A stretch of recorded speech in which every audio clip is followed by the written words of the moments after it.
عن المطلب بن عبد الملك ابن الحنطب المخزومي Peygamberimizden şunu sizler haber eder. Enne raculen sa'ala Resulullah sallallahu aleyhi ve sellem mel gıbe. Bir vakit bir kişi Allah'ın elçisinden soruyor. Nerse ol gıybet deyip.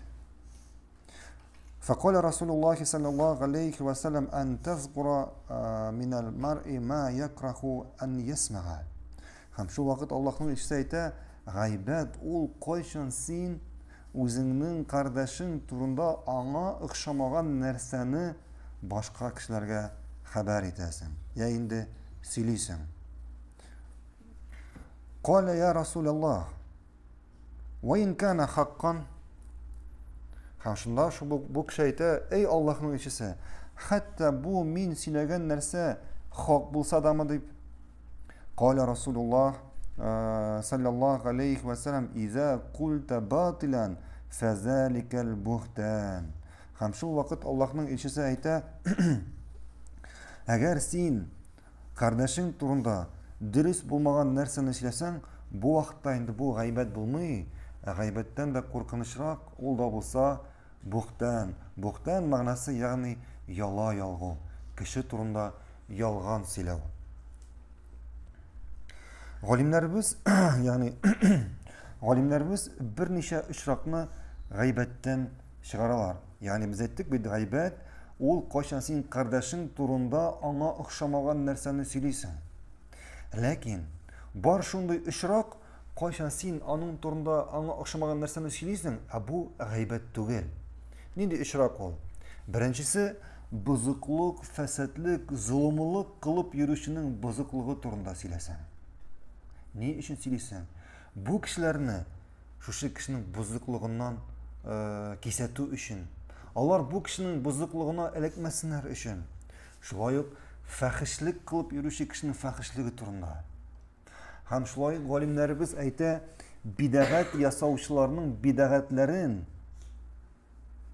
silegen vakitte. Mınsı da gıybetke kirmi hem mınsı bigerek de mühim. Ne için? Çünkü birinciden bidagat kılışı kişi ol özün dürüst yolda deyip öyle. Ol özün dürüst yolda deyip öyle hem özünün şu bidagatine başka kişilerini çakıra.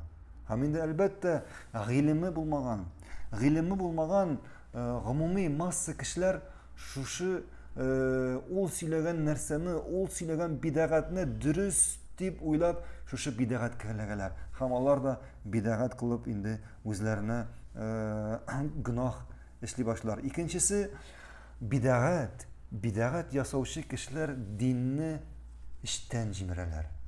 Dinini işten ortadan cimreler. Ne için?